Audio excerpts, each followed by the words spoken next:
Exaltons, magnifions ton nom pour ces moments merveilleux que tu nous as accordés. C'est temps de rappel de ta parole, c'est temps pour nous édifier encore, c'est temps pour réveiller notre esprit, notre mémoire de tout ce que tu nous as déjà dit et pour ce qui arrive devant. Alléluia. Asseyez-vous pendant que nous continuons. Bien-aimés, la dernière fois, nous avons parlé sur la grâce et la bénédiction. Souvenez-vous. Selon Proverbe 31, verset 30, la grâce est trompeuse.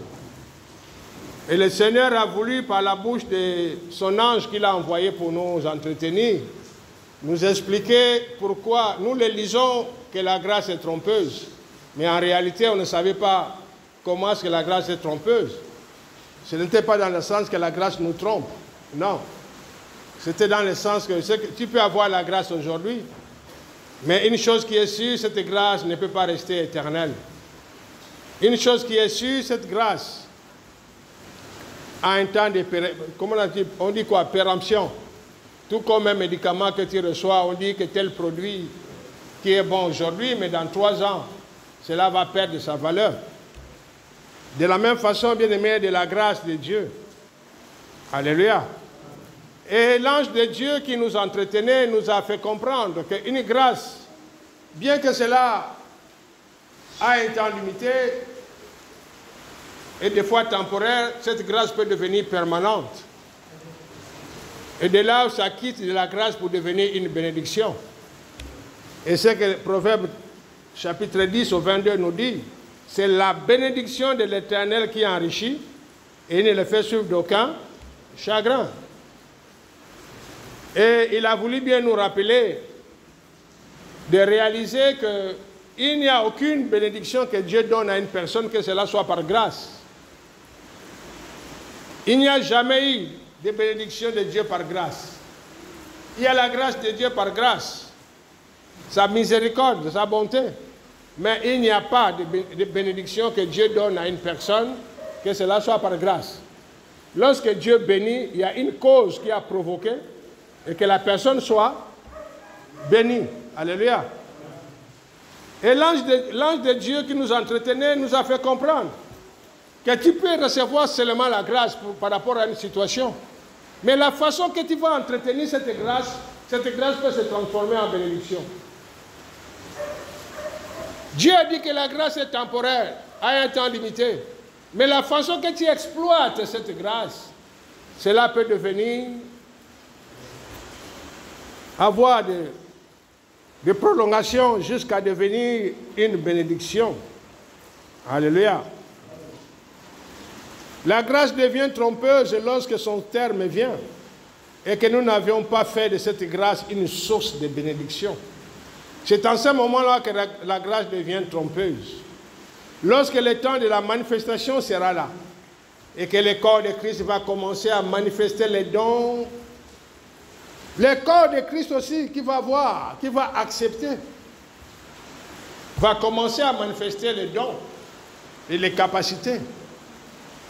Mais l'envoyé du Seigneur a voulu nous faire comprendre la différence qui sera entre nous qui sommes de l'unité spéciale, entre nous qui sommes de ce ministère, Israël, armé de plus que vainqueurs. Nous qui sommes formés comme échantillons, nous qui sommes formés comme des modèles, nous qui sommes en train de payer les prix que nous pouvons payer par rapport à la formation de ce que nous recevons depuis des années. Dieu dit, il y aura une grande différence entre nous et la majorité des corps de Christ. Lorsque nous allons commencer à opérer publiquement et que les âmes seront touchées et que la plupart des corps de Christ vont se réveiller et revenir à accepter les nouvelles connaissances. Comme je dis souvent, pour le moment, quand il parle d'une chose à une personne qui est tellement aguerrie dans sa formation ministérielle, dans sa formation biblique, il va te dire, mais ce que tu dis là, c'est écrit où? Si je n'ai pas vu que là où c'est écrit, je ne vais pas croire. Alléluia. De l'autre côté, ce raisonnement amène à dire tout ce que Dieu dit est limité à la Bible. Que ce que nous pouvons écouter parler de Dieu qui n'est pas dans la Bible, que cela est faux. Je ne sais pas si on se comprend. Quand quelqu'un dit que Dieu a dit, et que tu dis que c'est écrit où? Et comme ce n'est pas écrit, c'est faux. C'est que tu dis que toute la connaissance, tout ce que Dieu dit, est dans la Bible. Donc on induit, on diminue Dieu à la dimension de la Bible. Alléluia. Et il n'y a pas longtemps qu'on nous a enseigné. Ce n'est pas toute la Bible qui est la parole de Dieu. Il est écrit, mais ce n'est pas tout ce qui est écrit. Tout ce qui est écrit, c'est la parole de Dieu. On a la preuve que Lucifer, Satan, le diable a parlé. C'est écrit dans la Bible. Pendant que Jésus jeûnait 40 jours, 40 nuits, la Bible dit qui est venu auprès de lui. Satan est venu auprès de lui. Et il est écrit, Satan a dit au Seigneur. Qui a dit? Ce n'est pas écrit. Est-ce que ces paroles, c'est la parole de Dieu? C'est sorti de la bouche de qui? Si tu es fils de Dieu, transforme ces pierres en pain. Si tu es fils de Dieu, jette-toi. Il est dit qu'il ordonnera à ces gens de te garder afin que ton pied ne aille pas là. Si tu es fils de Dieu, c'est écrit. C'est écrit ou c'est pas dans la Bible? Est-ce que cela vient de Dieu? Voilà pourquoi ils nous ont enseigné de dire ce qui est écrit, ce n'est pas tout ce qui est écrit qui est la parole de Dieu. Il y a la parole de Dieu, il y a la parole des hommes, et aussi la parole des autres esprits à l'intérieur. Alléluia. Il est très important, bien-aimés. Nous avons appris des années à apprendre. Mais certains vont le faire en peu de temps, manifester les signes et les prodiges. La différence est que cette grâce ne leur appartient pas. À moindre erreur, cette grâce peut être retirée. Ceux de l'unité spéciale, nous qui sommes de l'unité spéciale, nous avons transformé cette grâce temporaire à une bénédiction permanente. À travers de ce que nous apprenons, à travers de comment nous opérons, à travers de comment nous nous tenons. Et ce que nous recevons de Dieu, cela n'est pas notre bénéfice, mais cela est mis à la disposition de tous. Alléluia. D'où le Seigneur nous a dit, personne ne peut venir devant moi, passer d'intimité avec moi. Pour quelqu'un qui est consacré dans l'intimité, venir présenter ses soucis, venir présenter ses problèmes, bien que cela n'est pas mauvais, mais à la dimension que Dieu nous a amené, nous. Je ne peux pas prendre une journée ou un temps, me tenir devant le Seigneur en train de dire ce qui est comme fardeau, comme souci, comme défi qui m'appartient. C'est vrai que je peux avoir un mot, je peux dire quelques mots me concernant, mais le 95% de mon temps, cela est fait pour les autres, en faveur des autres. C'est à travers cela que la grâce que nous recevons devient une bénédiction. Alléluia.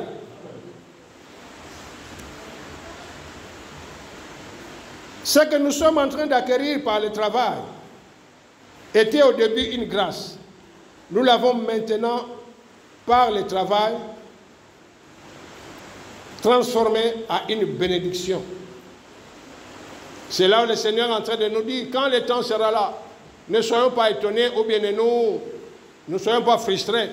Lorsque nous allons voir en peu de temps, quand le corps de Christ va voir, écouter et accepter ce que nous faisons, ce que nous disons, et qu'ils vont commencer aussi à manifester en peu de temps ce que nous avons pris des années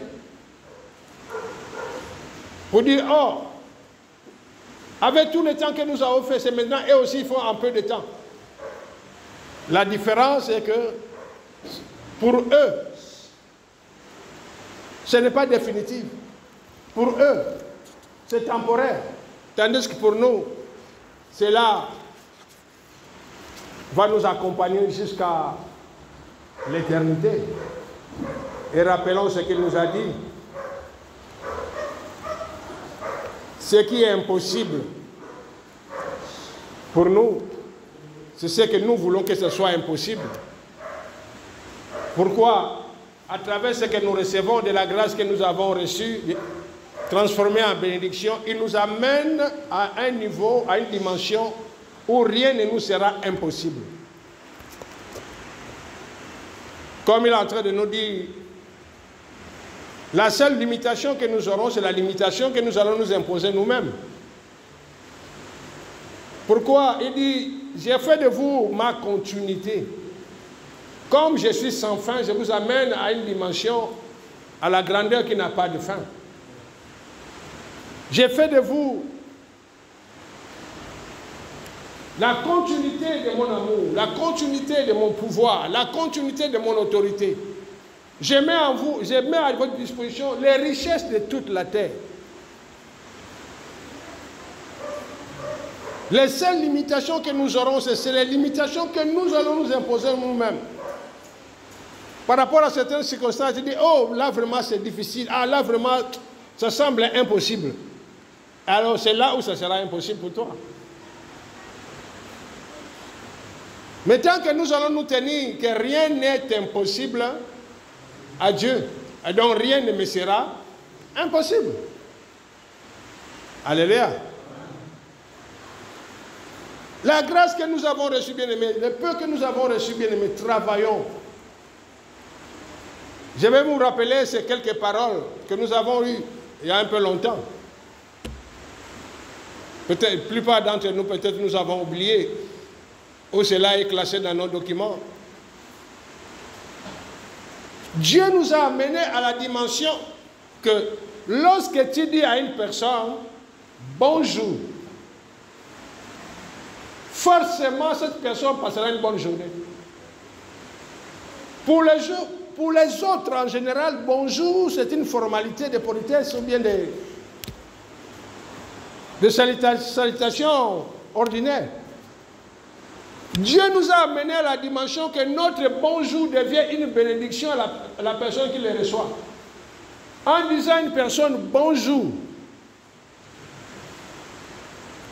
sa journée sera bonne. Alléluia.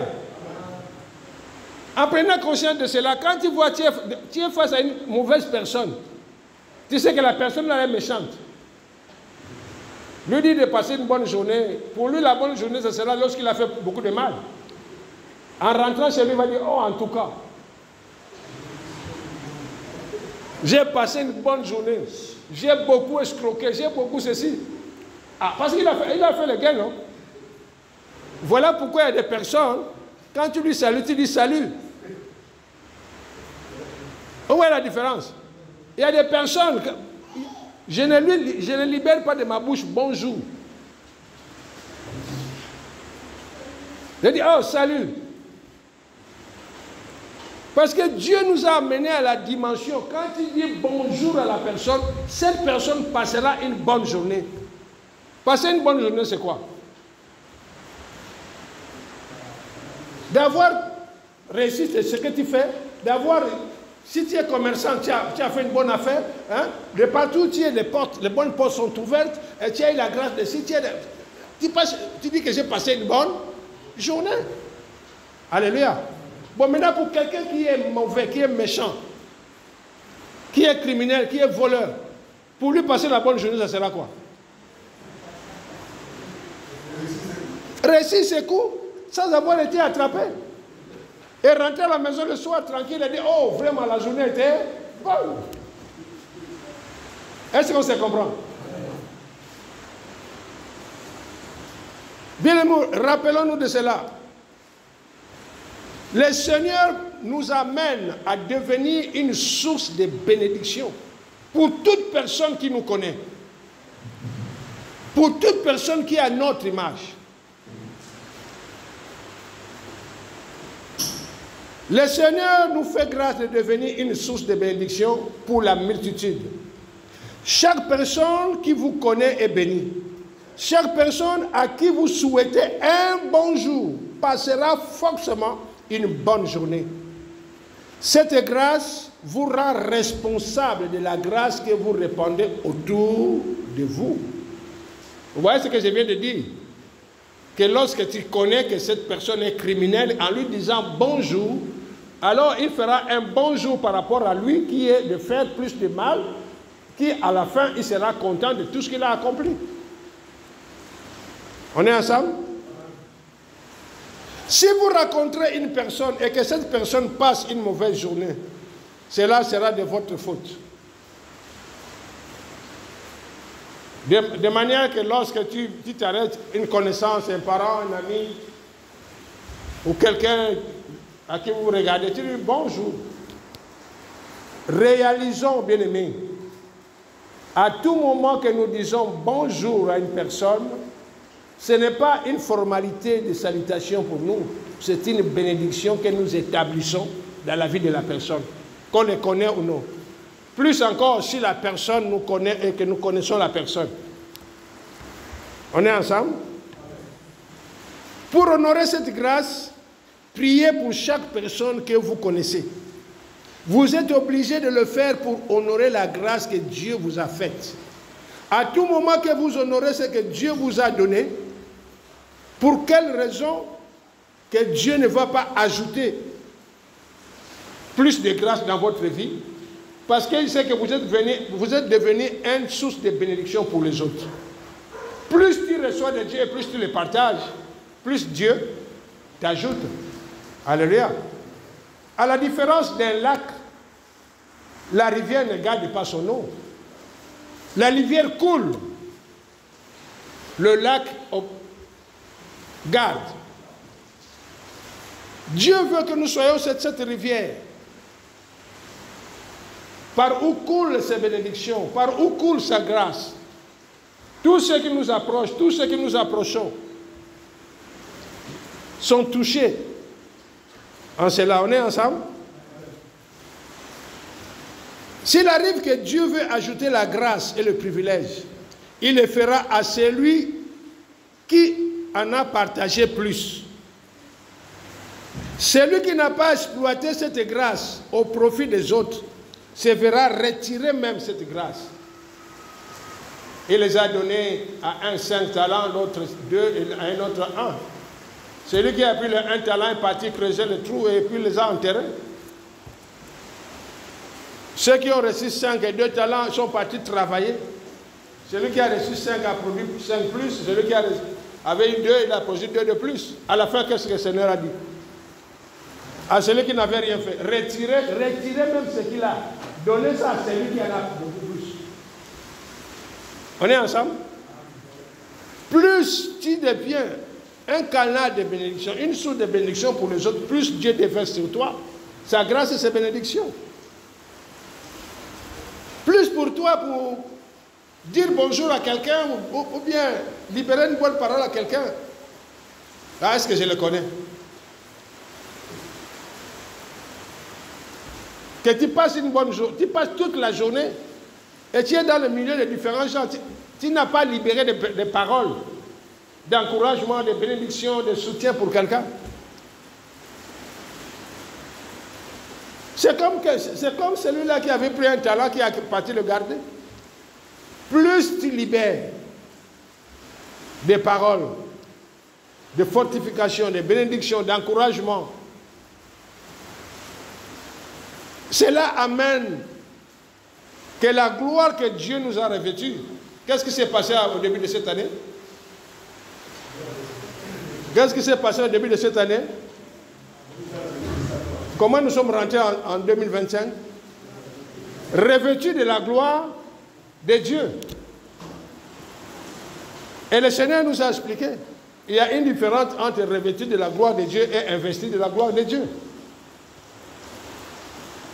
Nous serons investis de la gloire de Dieu, ceux qui auront bien utilisé la gloire qui est sur nous. Comment tu utilises la gloire de Dieu qui est sur toi actuellement? Si tu as pris cela comme celui qui avait pris un talent pour aller le cacher, à la fin, on va te le retirer et tu n'auras rien. Que le Seigneur nous aide. Pour toute personne que vous allez rencontrer ou qui aura votre image, soyons en bon terme avec elle. Chaque personne qui vous approche, soit à l'aise. Cela est très important. Le Seigneur nous amène que chaque simple relation devienne une relation que la personne avec qui nous échangeons puisse bénéficier de quelque chose de Dieu à travers nous. On est ensemble?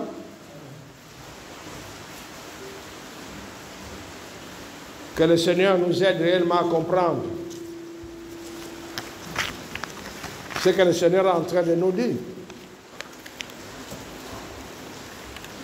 À la place des liens, tissez des relations avec tous ceux qui vous rencontrez. Le Seigneur nous a fait comprendre. Tous ceux qui servent Lucifer, Satan, le diable, n'ont pas de relations avec les gens.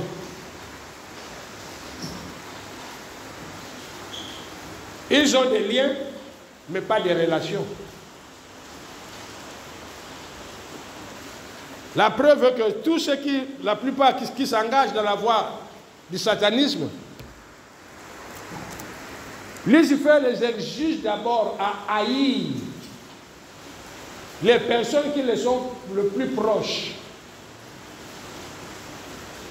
De ne pas avoir des sentiments, ni pour son père, ni pour sa mère, ni pour son frère, ni pour sa soeur, ni pour son fils, ni pour sa fille, ni pour son parent. Si déjà tu perds les sentiments par rapport à celui qui était un parent du premier degré, quel sentiment que tu auras par rapport à quelqu'un qui vient de croiser la route? Voilà. Contrairement à cela, Dieu nous dit tout lien. Un lien, c'est-à-dire qu'on peut être dans le même taxi, on ne se connaît pas. Ah bonjour, ça va? Ok. Ça fait un lien. Mais ce lien peut se transformer en relation.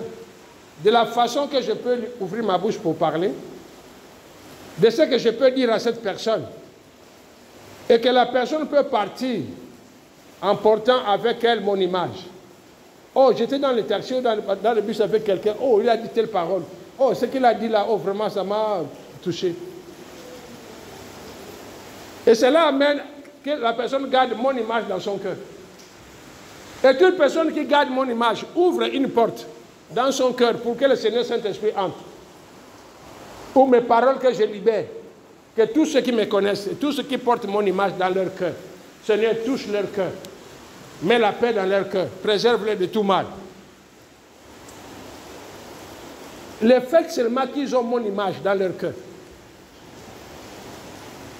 il n'y aura pas de parade. Vous voyez quand on regarde le film de science-fiction, comment on ouvre les portails interdimensionnels.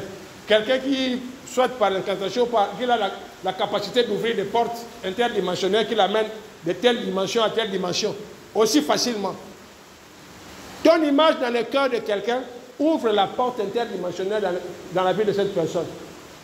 Ce que tu libères, ce que tu dis, rentre dans la personne. On est ensemble? C'est pas compliqué? Le Seigneur a dit, mon souhait est que lorsque vous serez en plein dans la mission que Dieu vous appelle, gardez le même respect envers tout le monde, en partant de vos relations, en partant des autorités, au-delà des envoyés de Dieu, le patriarche, au-delà de nos amis, de nos frères, les anges. Pour le moment, on ne le voit pas tous les jours. Mais le temps viendra, quand nous allons rentrer en action. Leur présence sera permanente. Mais le Seigneur dit de ne pas tomber dans le pied de la négligence ou de la légèreté. Parce que vous le voyez tous les jours, vous voyez une relation de négligence. Rappelez-vous, je vous ai dit qu'il y a des unités spéciales qui ont perdu l'assistance des patriarches à cause de la légèreté de leur comportement envers le patriarche. Et le Seigneur est en train de nous mettre en garde. Faisons attention. Quand le temps sera là, garder le respect par rapport à toutes nos relations. Aux enfants, aux personnes d'égales, aux supérieurs, aux autorités, surtout aux envoyés de Dieu, aux anges de Dieu qui sont à nos côtés. Cela est très important. Et cela amènera, voilà ce que l'envoyé du Seigneur nous avait dit. Écoutez, dans les restaurants et les hôtels que Dieu mettra à votre disposition, il y aura beaucoup d'anges qui viendront travailler comme ouvriers et employés. Ils auront l'apparence des humains, comme tout le monde. Mais la particularité est que, dans ces restaurants et dans ces hôtels, toute personne païenne, non chrétienne qui va entrer dans ce restaurant ne va pas sortir païen. Toute personne qui viendra dans nos hôtels, dans nos restaurants, ne va pas sortir comme il est entré. Tu entres païen, tu sors né de nouveau. Il a dit l'importance de garder le respect parce que vous ne savez pas que tel ouvrier, tel cuisinier ou tel celui qui nettoie la salle, c'est un ange. Voilà pourquoi il faut garder le respect avec tout le monde. Plus vous êtes compatissant, plus vous avez de bonnes relations, plus vous aurez l'appui de la multitude des anges. Vous allez réaliser que manquer le respect envers eux, c'est de renoncer à la parole de Dieu qui dit, écoutez, ça c'est l'envoyé de Dieu qui nous a dit, manquer le respect envers les anges qui auront la parole des hommes qu'on ne sait pas que ce sont des anges. Vous allez réaliser la parole de Dieu qui dit, 2 Chroniques chapitre 32 verset 7, fortifiez-vous et ayez du courage. Ne craignez point et ne soyez point effrayés devant le roi d'Assyrie et devant toute la multitude qui est avec lui. Car avec nous, il y a plus qu'avec lui. 2 Rois 6, 16. Il répondit, ne crains point. Car ceux qui sont avec nous sont à plus grand nombre que ceux qui sont avec eux. L'envoyé du Seigneur nous a expliqué, à cause des bonnes relations que nous avons avec les gens qui nous entourent, et que la plupart sont des anges, ça fera de manière que la multitude des anges seront autour de nous. Et que si nous nous comportons mal envers un des anges ou des anges qui sont autour de nous, que nous ne savons pas qu'ils sont anges, parce qu'ils sont ouvriers, ils travaillent à la cuisine, il est plongeur, celui qui lave les assiettes, ou celui qui sert le plat, et que tu as une position de chef, et que tu as un langage déplacé, tu n'as pas de considération pour les autres, ce sera très dangereux pour nous. De la même façon, actuellement, de partout où tu es, de partout où tu pars, ayez des considérations à tout le monde. Alléluia. Que le Seigneur nous aide réellement à maintenir cette grâce de manière que cela reste en permanence de bénédiction pour nous. Comme il dit, c'est la bénédiction de l'Éternel qui enrichit, afin de nous enrichir chaque jour, de partout où nous serons, de partout où nous allons partir. Que nous soyons, comme il est écrit, vous êtes la lumière du monde. Que notre lumière luise partout où nous allons partir. Que les gens nous voient et que les gens espèrent notre présence. Quand tu es quelque part, dis, oh, j'aime voir telle personne. Oh, quand il a, je ne sais pas, mais il dégage quelque chose. Ce n'est pas forcé, bien aimé, c'est simplement la grâce. De la façon que tu gères la gloire de Dieu que tu t'es revêtu, de la façon que tu gères le peu que tu as reçu. Que le Seigneur nous vienne en aide.